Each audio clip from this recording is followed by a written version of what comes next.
ಇಂದು CM ಮತ್ತು ಸಚಿವರ breakfast meeting ಇದೆ. ಸರ್ಕಾರಿ ನಿವಾಸ ಕಾವೇರಿಯಲ್ಲಿ ನಡೆಯಲಿರುವಂತಹ ಒಂದು ಸಭೆ ಇದು. ಬಿಜೆಪಿ ಜೆಡಿಎಸ್ ಪಕ್ಷದ ತಂತ್ರಕ್ಕೆ ಪ್ರತಿತಂತ್ರ ಹೆಣೆಯುವುದಕ್ಕೆ ಚರ್ಚೆಯನ್ನ ಮಾಡಲಾಗ್ತಾ ಇದೆ. ಸಚಿವರ ಜೊತೆ ಮುಂದಿನ ಹೋರಾಟದ ಬಗ್ಗೆ ಕೂಡ ಚರ್ಚೆ ಮಾಡಲಾಗುತ್ತೆ. ಮುಂದಿನ ಕಾನೂನು ಹೋರಾಟದ ಬಗ್ಗೆ ಚರ್ಚೆ ಮಾಡಲಾಗುತ್ತೆ. ಯಾಕಂತಂದ್ರೆ ಈಗಾಗಲೇ ಮೂಡ ಹಗರಣವನ್ನೇ ಇಟ್ಕೊಂಡು ಮುತ್ತಿಗೆ ಹಾಕೋದಕ್ಕೆ ಮುಂದಾಗ್ತಾ ಇದ್ದಾರೆ ಪ್ರತಿಪಕ್ಷಗಳು. ಇದನ್ನೇ ಅಸ್ತ್ರವಾಗಿ ಬಳಸ್ಕೊಳ್ತಾ ಇದ್ದಾರೆ ಸರ್ಕಾರದ ವಿರುದ್ಧ. ಸೊ ಈ ನಿಟ್ಟಿನಲ್ಲಿ ಇವತ್ತು ಸಿಎಂ ಸಿದ್ದರಾಮಯ್ಯನವರ ನೇತೃತ್ವದಲ್ಲಿ ನಡೀತಾ ಇರುವಂತಹ ಒಂದು ಸಭೆ ಇದಾಗಿದೆ. ಬ್ರೇಕ್ಫಾಸ್ಟ್ ಮೀಟಿಂಗ್ ಅಂದ್ರೆ ತಿಂಡಿ ಜೊತೆಗೆ ಒಂದು ಮೀಟಿಂಗ್, ಚರ್ಚೆ ಇದು. ಸಿಎಂ ಸಿದ್ದರಾಮಯ್ಯನವರಿಗೆ ಮೂಡ ಅಕ್ರಮದ ಟೆನ್ಷನ್ ಶುರುವಾಗಿದೆ. ಇವತ್ತೇ ವಿಚಾರಣೆಗೆ ಗವರ್ನರ್ರಿಂದ ಅನುಮತಿ ಕೊಡುವ ಸಾಧ್ಯತೆ ಕೂಡ ಇದೆ. ಇತ್ತ ಪ್ರಾಸಿಕ್ಯೂಷನ್ ವಿರುದ್ಧ ನಿರ್ಣಯಕ್ಕೆ ಸಂಪುಟ ಚರ್ಚೆ ಮಾಡ್ತಾ ಇದ್ದಾರೆ.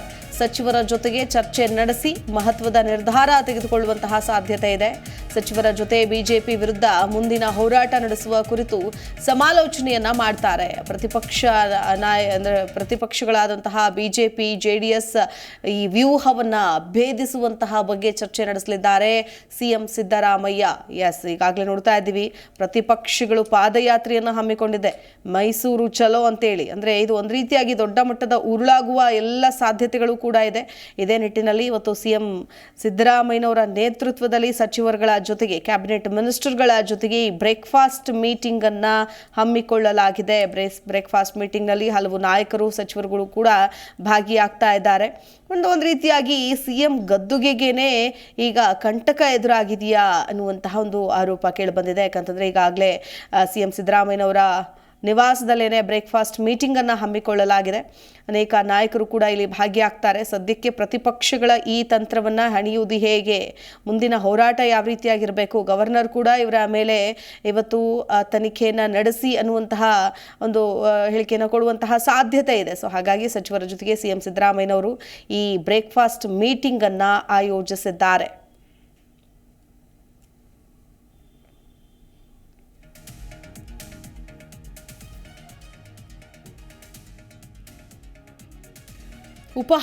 ಉಪಹಾರದ ಜೊತೆಗೆ ಚರ್ಚೆ ಇದು ಮೀಟಿಂಗ್. ಯಾಕಂತಂದ್ರೆ ಸದ್ಯ ಇರುವಂತಹ ಸಿಎಂ ಸಿದ್ದರಾಮಯ್ಯನವರ ಸಿಚುವೇಶನ್ ಹೇಗಿದೆ ಅಂತಂದ್ರೆ, ಹೇಗಾದ್ರೂ ಮಾಡಿ ಪ್ರತಿಪಕ್ಷದವರ ಈ ಒಂದು ತಂತ್ರವನ್ನ ಹಣಿಯಲೇಬೇಕು ಅಂತ, ಅದಕ್ಕೆ ಪ್ರತಿತಂತ್ರವನ್ನ ಹೂಡಲೇಬೇಕು ಅನ್ನುವಂತಹ ನಿಟ್ಟಿನಲ್ಲಿ ಮುಂದಾಗ್ತಾ ಇದ್ದಾರೆ. ಹಾಗಾಗಿ ಸಿಎಂ ಸಿದ್ದರಾಮಯ್ಯನವರ ಒಂದು ನೇತೃತ್ವದಲ್ಲಿ ನಡೀತಾ ಇರುವಂತಹ ಒಂದು ಸಭೆ ಇನ್ನೇನು ಕೆಲವೇ ಹೊತ್ತಿನಲ್ಲಿ ಭಾಗಿಯಾಗತ್ತೆ. ಎಲ್ಲ ಸಚಿವರು ಕೂಡ ಇವತ್ತು ಜಾಯ್ನ್ ಆಗ್ತಾರೆ ಈ ಒಂದು ಸಭೆಗೆ. ಇಲ್ಲಿ ಮೂಡ ಅಕ್ರಮದ ವಿರುದ್ಧ ದೊಡ್ಡ ಮಟ್ಟದಲ್ಲಿ ಧ್ವನಿ ಎತ್ತಿದ್ದಾರೆ ಜೆಡಿಎಸ್ ಮತ್ತು ಬಿಜೆಪಿ ನಾಯಕರು. ಈಗಾಗಲೇ ಪತ್ರಿಕಾಗೋಷ್ಠಿಯಲ್ಲಿ ಸ್ಪಷ್ಟನೆಯನ್ನು ಕೂಡ ಕೊಟ್ಟಿದ್ದಾರೆ ಈ ಪ್ರಕರಣದ ಬಗ್ಗೆ. ಆದರೆ ಸದ್ಯಕ್ಕೆ ಅವರು ಇಲ್ಲೇ ಬಿಡುವಂತಹ ಯಾವ ಲಕ್ಷಣಗಳು ಕೂಡ ಕಾಣಿಸ್ತಾ ಇಲ್ಲ. ಸೊ ಇದಕ್ಕೆ ಯಾವ ರೀತಿಯಾದಂತಹ ತಂತ್ರವನ್ನು ಹೆಣಿಬೇಕು, ನಾಯಕರ ಯಾವ ರೀತಿಯಾಗಿ ಒಗ್ಗಟ್ಟಿನಿಂದ ಇರಬೇಕು ಈ ವಿಚಾರಕ್ಕೆ ಸಂಬಂಧಪಟ್ಟಂತೆ ಅನ್ನೋದನ್ನು ಕೂಡ ಇವತ್ತಿನ ಈ ಒಂದು ಮೀಟಿಂಗ್ನಲ್ಲಿ ಚರ್ಚೆ ಮಾಡಲಾಗುತ್ತೆ.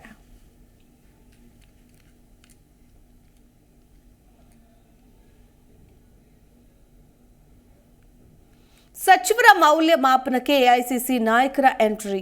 ಸಂಡೇ ರಾಜ್ಯಕ್ಕೆ ಆಗಮಿಸ್ತಾ ಇದ್ದಾರೆ ಎಐಸಿಸಿ ನಾಯಕರು. ವಾಲ್ಮೀಕಿ ಪ್ರಕರಣದ ಹಿನ್ನೆಲೆಯಲ್ಲಿ ಸಚಿವರ ಮೌಲ್ಯಮಾಪನಕ್ಕೆ ಮುಂದಾಗ್ತಾರೆ.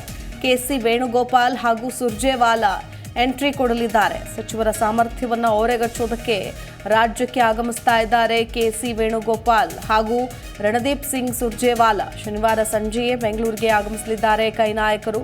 ಕೆಸಿ ವೇಣುಗೋಪಾಲ್ ಮತ್ತು ಸುರ್ಜೇವಾಲಾ ಭಾನುವಾರ ಸಚಿವರಿಗೆ ಪಾಠ ಮಾಡಲಿದ್ದಾರೆ. ವೇಣುಗೋಪಾಲ್ ಮತ್ತು ಸುರ್ಜೇವಾಲಾ ವರ್ಷ ಮುಗಿಸಿದ ಹೊತ್ತಲ್ಲೇ ಭ್ರಷ್ಟಾಚಾರದ ಕಳಂಕ ಹೊತ್ತಿದೆ ಆಡಳಿತಾರೂಢ ಕಾಂಗ್ರೆಸ್ ಪಕ್ಷ ಸರ್ಕಾರ. ಹಾಗಾಗಿ ಮುಂದೆ ಸಚಿವರು ಹೇಗೆ ಕಾರ್ಯನಿರ್ವಹಿಸಬೇಕು ಅನ್ನೋದರ ಕುರಿತಾಗಿ ಪಾಠ ಮಾಡಲಿದ್ದಾರೆ ನಾಯಕರು. ಸ್ವಚ್ಛ ಆಡಳಿತದ ಬಗ್ಗೆ ಕಿವಿಮಾತು ಹೇಳಲಿದ್ದಾರೆ ವೇಣುಗೋಪಾಲ್ ಮತ್ತು ಸುರ್ಜೇವಾಲಾ ಇಬ್ಬರು ನಾಯಕರು ಕೂಡ. ಸೊ ಈ ನಿಟ್ಟಿನಲ್ಲಿ ಯಾವ ರೀತಿಯಾಗಿ ಅಟ್ಲೀಸ್ಟ್ ಮುಂದಿನ ದಿನಗಳಲ್ಲಿ ಎಚ್ಚೆತ್ತುಕೊಳ್ತಾರ ಅನ್ನೋದನ್ನು ನೋಡಬೇಕಾಗತ್ತೆ. ಒಂದು ರೀತಿ ಸಚಿವರಿಗೆ ರಿಪೋರ್ಟ್ ಕಾರ್ಡ್ ಇದು ಅಂತ ಹೇಳ್ಬೋದು, ಅಥವಾ ಒಂದು ಸಣ್ಣ ಎಕ್ಸಾಮಿನೇಷನ್ ಅಂತ ಹೇಳ್ಬೋದು. ಸೊ ಈ ನಿಟ್ಟಿನಲ್ಲಿ ಪಾಠ ಮಾಡೋದಕ್ಕೆ, ಕಿವಿಮಾತನ್ನು ಹೇಳೋದಕ್ಕೆ ಬರ್ತಾ ಇದ್ದಾರೆ ಉಳಿದಂತಹ ಸಚಿವರುಗಳಿಗೆ. ಈಗಾಗಲೇ ವಾಲ್ಮೀಕಿ ಹಗರಣದಲ್ಲಿ ಜೈಲು ಸೇರಿದ್ದಾರೆ ನಾಗೇಂದ್ರ. ಇನ್ನು ಉಳಿದಂತಹ ಸಚಿವರ ಒಂದು ವಿಚಾರಕ್ಕೆ ಸಂಬಂಧಪಟ್ಟಂತೆ ಓರೆಗೆ ಹಚ್ಚೋದಕ್ಕೆ, ಅವರ ಒಂದು ರಿಪೋರ್ಟ್ ಕಾರ್ಡನ್ನು ನೋಡೋದಕ್ಕೆ ಬರ್ತಾ ಇದ್ದಾರೆ.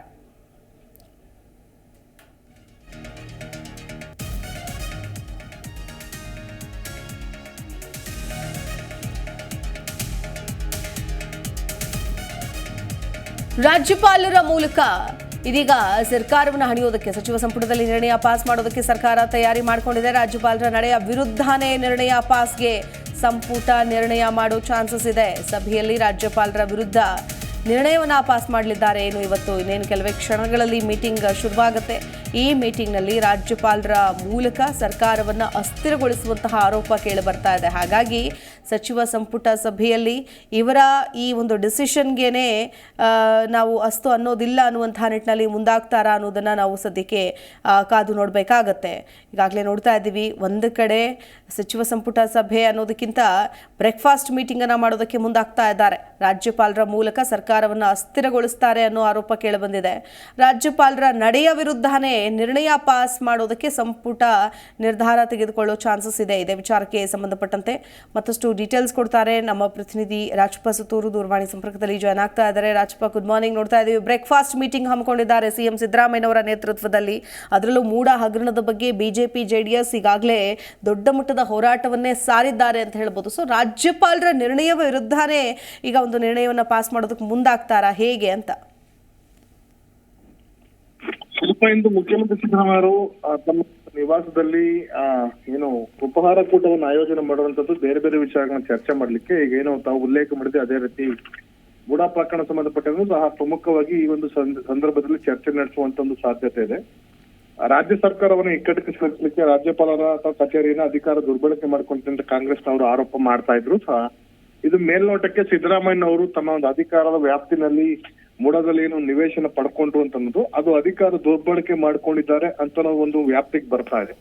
ಹಿಂದೆ ಯಡಿಯೂರಪ್ಪನವರು ಏನು ಮುಖ್ಯಮಂತ್ರಿ ಆಗಿದ್ದ ಸಂದರ್ಭದಲ್ಲಿ ಅವ್ರ ವಿರುದ್ಧ ಸಿರಾಜುದ್ದೀನ್ ಬಾಸಾ ಅವರು ತನಿಖೆಗೆ ಪ್ರಾಸಿಕ್ಯೂಷನ್ ಮಾಡ್ಲಿಕ್ಕೆ ಪರ್ಮಿಷನ್ ಕೋರಿ ರಾಜ್ಯಪಾಲರಿಗೆ ದೂರನ್ನು ನೀಡಿದ್ರು. ಆ ದೂರನ್ನು ಆಧರಿಸಿ ರಾಜ್ಯಪಾಲರು ರಾಜ್ಯ ಸರ್ಕಾರಕ್ಕೆ ಒಂದು ಸ್ಪಷ್ಟೀಕರಣ ಕೇಳಿದ್ರು. ಅದೇ ರೀತಿ ಅಂದಿನ ರಾಜ್ಯಪಾಲರಿಗೆ ಸಚಿವ ಸಂಪುಟ ಸಭೆಯಲ್ಲಿ ಯಾವುದೇ ಕಾರಣಕ್ಕೂ ತನಿಖೆಗೆ ಅನುಮತಿಯನ್ನು ಕೊಡಬಾರದು, ರಾಜ್ಯಪಾಲ ನಿರ್ಣಯ ಕಾನೂನು ಬಾಹಿರ ಅಂತ ನಿರ್ಣಯವನ್ನ ಮಂಡಿಸಿ ರಾಜ್ಯಪಾಲರಿಗೆ ರವಾನೆ ಮಾಡಿದ್ರು. ಅದೇ ರೀತಿ ನಿರ್ಣಯವನ್ನ ಈ ಬಾರಿನೂ ಸಹ ಸಚಿವ ಸಂಪುಟದಲ್ಲಿ ಮಂಡಿಸಿ ತೀರ್ಮಾನ ತೆಗೆದುಕೊಳ್ಳುವಂತ ಸಾಧ್ಯತೆ ಇದೆ. ಆ ಸಂದರ್ಭದಲ್ಲಿ ಮುಖ್ಯಮಂತ್ರಿ ಸಿದ್ದರಾಮಯ್ಯವರು ಸಭೆಯ ಅಧ್ಯಕ್ಷತೆಯನ್ನು ವಹಿಸೋದಿಲ್ಲ. ಡಿಸಿಎಂ ಡಿ.ಕೆ. ಶಿವಕುಮಾರ್ ಇಂದಿನ ಸಭೆಯ ಅಧ್ಯಕ್ಷತೆಯನ್ನು ವಹಿಸಿಕೊಳ್ತಾರೆ. ಇಲ್ಲದ್ರೆ ಕಾನೂನು ಮತ್ತು ಸಂಸದೀಯ ವ್ಯವಹಾರಗಳ ಸಚಿವರಾದಂತ ಎಚ್.ಕೆ. ಪಾಟೀಲ್ ನೇತೃತ್ವದಲ್ಲಿ ಈ ರೀತಿ ಒಂದು ನಿರ್ಣಯವನ್ನ ಸಚಿವ ಸಂಪುಟ ಸಭೆಯಲ್ಲಿ ಮಂಡಿಸಿ ಅದನ್ನ ರಾಜ್ಯಪಾಲರಿಗೆ ರವಾನೆ ಮಾಡುವಂತ ಸಾಧ್ಯತೆ ಇದೆ. ರಾಜ್ಯಪಾಲರು ಈಗಾಗಲೇ ಮುಖ್ಯ ಕಾರ್ಯದರ್ಶಿನ ವರದಿಯನ್ನು ಪಡ್ಕೊಂಡಿದ್ದಾರೆ. ಹೀಗಾಗಿ ಈ ಒಂದು ಏನು ಟಿ.ಜೆ. ಅಬ್ರಾಹಂ ಸಲ್ಲಿಸಿರುವಂತ ಖಾಸಗಿ ದೂರನ್ನ ಪ್ರಾಸಿಕ್ಯೂಷನ್ ಮಾಡ್ಲಿಕ್ಕೆ ಸಿಎಂ ಅಧಿಕಾರ ದುರ್ಬಳಕೆ ಮಾಡಿಕೊಂಡು ಸುಮಾರು 65 ಕೋಟಿ ರೂಪಾಯಿ ಬೆಲೆ ಬಾಳುವಂತ ಜಮೀನನ್ನ ಪಡ್ಕೊಂಡಿದ್ದಾರೆ ಅಂತ ಆರೋಪ ಇದೆ. ಆ ಆರೋಪ ಪ್ರಕರಣ ಸಂಬಂಧಪಟ್ಟಂತೆ ಬಹುತೇಕ ಇಂದಿನ ಸಚಿವ ಸಂಪುಟದ ಸಹೋದ್ಯೋಗಿಗಳಿಗೆ ಏನು ಉಪಹಾರ ಕೂಟ ಏರ್ಪಡಿಸಿದ್ದಾರೆ ಅಲ್ಲಿ ಬಹುತೇಕ ಚರ್ಚೆ ನಡೆಸುವಂತ ಒಂದು ಸಾಧ್ಯತೆ ಇದೆ. ಎರಡನೇದಾಗಿ ಇತ್ತೀಚೆಗೇನು ದೆಹಲಿಗೆ ಮುಖ್ಯಮಂತ್ರಿ ಸಿದ್ದರಾಮಯ್ಯ ಮತ್ತು ಡಿ.ಕೆ. ಶಿವಕುಮಾರ್ ತೆರಳಿದ್ರು. ಆ ಸಂದರ್ಭದಲ್ಲಿ ಪಕ್ಷದ ವರಿಷ್ಠರು ಯಾವೆಲ್ಲ ಚರ್ಚೆ ನಡೆಸಿದ್ರು ಅಂತ ಅನ್ನೋದು ಕೆಲ ಸಚಿವರ ವಿಷಯಗಳ ಬಗ್ಗೆನೂ ಸಹ ಬಂದಿರುವಂತಹ ಆರೋಪಗಳಿರ್ಬೋದು, ಲೋಕಸಭೆ ಸಂಬಂಧಪಟ್ಟಂತೆ ಆಗಿರುವಂತಹ ವರದಿ ಇರ್ಬೋದು, ಮಧುಸೂದನ್ ಮಿಸ್ತ್ರಿ ನೇತೃತ್ವದಲ್ಲಿ ಏನು ಸತ್ಯಶೋಧನಾ ಸಮಿತಿಯವರು ರಾಜ್ಯಕ್ಕೆ ಭೇಟಿ ನೀಡಿ ಬಂದು ತೆರಳಿದ ಸಂದರ್ಭದಲ್ಲಿ ಏನೆಲ್ಲ ಆಯ್ತು ಅಂತ ಬಗ್ಗೆನೂ ಇರ್ಬೋದು. ಇವೆಲ್ಲ ವಿಷಯಗಳನ್ನು ಸಹ ಈ ಸಂದರ್ಭದಲ್ಲಿ ಚರ್ಚೆ ನಡೆಸುವಂತ ಸಾಧ್ಯತೆ ಇದೆ. ನಿನ್ನೆ ಮುಖ್ಯಮಂತ್ರಿಗಳು ದೆಹಲಿಯಿಂದ ವಾಪಸ್ಸಾದ ನಂತರ ಸಚಿವ ಕೆ.ಜೆ. ಜಾರ್ಜ್ ಅವರ ನಿವಾಸಕ್ಕೆ ತೆರಳಿ ಅಲ್ಲಿಗೆ ಕಾನೂನು ತಜ್ಞರನ್ನ ತಡರಾತ್ರಿ 11 ಗಂಟೆ ಮೇಲೆ ಕರೆಸಿಕೊಂಡು ಚರ್ಚೆ ನಡೆಸಿರುವಂತದ್ದು ಮುಖ್ಯಮಂತ್ರಿ ಸಿದ್ದರಾಮಯ್ಯ ಅವರು ಈ ಒಂದು ಪ್ರಕರಣವು ಎಷ್ಟು ಗಂಭೀರತೆ ಇದೆ ಮತ್ತು ಈ ಪ್ರಕರಣದಿಂದ ಮುಖ್ಯಮಂತ್ರಿ ಕುರ್ಚಿ ಮೇಲೆ ಏನೆಲ್ಲ ಪರಿಣಾಮ ಆಗ್ಬೋದು ಅಂತ ಆತಂಕ ಎದುರಾಗಿದೆ. ಇಲ್ಲಿ ಎರಡು ವಿಷಯ ನಾನು ಗಮನಿಸಬೇಕಾಗತ್ತೆ. ಒಂದು ರಾಜ್ಯಪಾಲರು ಒಂದ್ ವೇಳೆ ಈ ಸಚಿವ ಸಂಪುಟ ಸಭೆ ಕಳಿಸಿರುವಂತಹ ನಿರ್ಣಯವನ್ನ ಅವರು ತಿರಸ್ಕರಿಸಬಹುದು, ಅಂಗೀಕಾರ ಮಾಡಬಹುದು. ಒಂದ್ ವೇಳೆ ತಿರಸ್ಕರಿಸಿ ಅವರು ಏನ್ ವಿರುದ್ಧ ಪ್ರಾಸಿಕ್ಯೂಷನ್ ಮಾಡ್ಲಿಕ್ಕೆ ಅನುಮತಿ ಕೊಟ್ಟಿದ್ದೆ ಆದಲ್ಲಿ ಮುಖ್ಯಮಂತ್ರಿಗಳು ರಾಜೀನಾಮೆ ಕೊಡಬೇಕು ಅಥವಾ ಆ ಹುದ್ದೆಯಲ್ಲಿ ಮುಂದುವರಿಬೇಕು ಅಂತ ಅದ್ರ ನೈತಿಕತೆ ಪ್ರಶ್ನೆ ಬರ್ತದೆ. ಮುಖ್ಯಮಂತ್ರಿಗಳು ಆ ಹುದ್ದೆಯಲ್ಲಿ ಉಳಿಬೇಕಾ ಅಂತ ಅನ್ನೋದು ಒಂದ್ ವೇಳೆ ಹಿಂದೆ ಈಗ ದೆಹಲಿನಲ್ಲಿ ಆದಂತಹ ಒಂದು ಬೆಳವಣಿಗೆನಲ್ಲಿ ಮುಖ್ಯಮಂತ್ರಿ ಅರವಿಂದ್ ಕೇಜ್ರಿವಾಲ್ ಇರ್ಬೋದು ಅಥವಾ ಜಾರ್ಖಂಡ್ ಸಿಎಂ ಆಗಿದ್ದ ಹೇಮಂತ್ ಸೊರೇನ್ ಅವ್ರು ಇರ್ಬೋದು, ಅವರು ಕೆಲ ಕಾಲ ತಮ್ಮ ಒಂದು ಹುದ್ದೆಗಳಲ್ಲಿ ಮುಂದುವರೆದಿದ್ರು. ಹೀಗಾಗಿ ಪ್ರಾಸಿಕ್ಯೂಷನ್ಗೆ ಅನುಮತಿ ಕೊಡುವಂತ ಬಹುತೇಕ ಸಾಧ್ಯತೆ ನಿಚ್ಚಳವಾಗಿದೆ. ಯಾಕಂದ್ರೆ ರಾಜ್ಯಪಾಲರು ದೆಹಲಿಗೆ ತೆರಳಿ ಬಿಜೆಪಿಯ ಹೈಕಮಾಂಡ್ ನಾಯಕರನ್ನ ಮತ್ತು ಕೇಂದ್ರದ ಗೃಹ ಸಚಿವರನ್ನ ಬೇರೆ ಬೇರೆ ರಾಷ್ಟ್ರೀಯ ನಾಯಕರನ್ನ ಭೇಟಿ ಮಾಡ್ಕೊಂಡು ಬರ್ತಾ ಇರುವಂತದ್ದು ಒಂದಷ್ಟು ಸ್ಪಷ್ಟ ಸಂದೇಶವನ್ನ ಕಾಂಗ್ರೆಸ್ ನಾಯಕರಿಗೆ ರವಾನೆ ಮಾಡುವಂತಿದೆ. ಹೀಗಾಗಿ ಇಂದಿನ ಸಚಿವ ಸಂಪುಟ ಸಭೆಯಲ್ಲಿ ಇದೇ ಒಂದು ಪ್ರಮುಖವಾಗಿ ಚರ್ಚೆ ನಡೆಸುವಂತ ಒಂದು ಸಾಧ್ಯತೆ ಇದೆ. ಆ ಮೂಲಕ ರಾಜ್ಯ ಸರ್ಕಾರ ಒಂದು ಕಾನೂನು ಸಂಘರ್ಷ ಹೋರಾಟ ಮಾಡುವಂತದ್ದು. ಮತ್ತೊಂದು ಮುಖ್ಯಮಂತ್ರಿ ಅಧಿಕಾರದಲ್ಲಿ ಇದ್ದುಕೊಂಡೇ ಸಿದ್ದರಾಮಯ್ಯವರು ತಮ್ಮ ಒಂದು ಅಧಿಕಾರವನ್ನು ಬಳಸ್ಕೊಂಡು ಅಥವಾ ಅಧಿಕಾರೇತರವಾಗಿ ಕಾನೂನು ಸಂಘರ್ಷ ಮಾಡುವ ಮೂಲಕ ರಾಜ್ಯಪಾಲರ ನಿರ್ಧಾರವನ್ನ ಮತ್ತು ಮುಡದಲ್ಲಿ ತಮ್ಮ ಪಾತ್ರ ಏನು ಇಲ್ಲ ಅಂತ ಸಾಬೀತು ಮಾಡುವಂತ ಪ್ರಯತ್ನವನ್ನ ಮಾಡುವಂತ ಸಾಧ್ಯತೆ ಇದೆ. ಹೀಗಾಗಿ ರಾಜ್ಯ ಸರ್ಕಾರಕ್ಕೆ ಇದು ಏನು ಆಗೇ ಇಲ್ಲ ಅನ್ನೋ ರೀತಿ ಇದ್ದಂತ ಸರ್ಕಾರಕ್ಕೆ ದಿಢೀರ್ ಬಂದೋಗಿರುವಂತ ಈ ಪ್ರಾಸಿಕ್ಯೂಷನ್ ಅಂತ ಒಂದು ಭೀತಿ ಏನಿದೆ ಅದು ವಿಚಿತ್ರ ಅಂತಂದ್ರೆ ಯಾವ ಲೋಕಾಯುಕ್ತವನ್ನ ಬರ್ಖಾಸ್ತ್ ಮಾಡಿ ACB ರಚನೆ ಮಾಡುವಂತ ಮುಖ್ಯಮಂತ್ರಿ ಸಿದ್ದರಾಮಯ್ಯ ಅವರಿಗೆ ಅದೇ ಲೋಕಾಯುಕ್ತ ತನಿಖೆಗೆ ಒಳಪಡುವಂತ ಒಂದು ಪರಿಸ್ಥಿತಿ ಎದುರಾಗಿರುವಂತದ್ದು ನಿಜಕ್ಕೂ ದುರಂತ. ಹಾಗಾಗಿ ಹಿಸ್ಟ್ರಿ ರಿಪೀಟ್ ಅಂತ ಏನೇ ಹೇಳ್ತಾರಲ್ಲ, ಅದು ಹಿಂದೆ 2010ರಲ್ಲಿ ಸಿದ್ದರಾಮಯ್ಯ HD ಮಾಜಿ ಮುಖ್ಯಮಂತ್ರಿ ಯಡಿಯೂರಪ್ಪನವರಿಗೇನು ಪರಿಸ್ಥಿತಿ ಎದುರಾಗಿತ್ತು ಅದೇ ಪರಿಸ್ಥಿತಿ ಎದುರಾಗತ್ತಾ ಅಥವಾ ಈ ಪ್ರಕರಣದಲ್ಲಿ ವಿಭಿನ್ನವಾಗಿದೆಯಾ ಅಂತ ನಮ್ಮ ಬಗ್ಗೆ ಮುಂದಿನ ದಿನಗಳಲ್ಲಿ ಕಾನೂನುಗಳು ಇದಕ್ಕೆಲ್ಲ ಉತ್ತರ ನೀಡಬೇಕಾಗತ್ತೆ. ಶಿಲ್ಪ, ಓಕೆ, ಧನ್ಯವಾದ ರಾಜಪ್ಪ ಡೀಟೇಲ್ಸ್ಗಾಗಿ. ಜಿ ಕನ್ನಡ ನ್ಯೂಸ್ ಈಗ ನಿಮ್ಮ ಮನೆಯಲ್ಲೇ ನೋಡಿ. ಎಲ್ಲ ಕೇಬಲ್ಗಳಲ್ಲಿ ಈಗ ಲಭ್ಯ. Sun Direct 292, Jio TV 1334, U digital 162, City cable 51, GTPL 17, Abhishek cables 821, Rock Line telecommunication 51, Shri Basaveshwara number 60, Vinayaka digital number 53, In digital number 896ರಲ್ಲಿ. ನಿಮ್ಮಿಷ್ಟದ ಜಿ ಕನ್ನಡ ನ್ಯೂಸ್ ನೋಡಿ ಆನಂದಿಸಿ.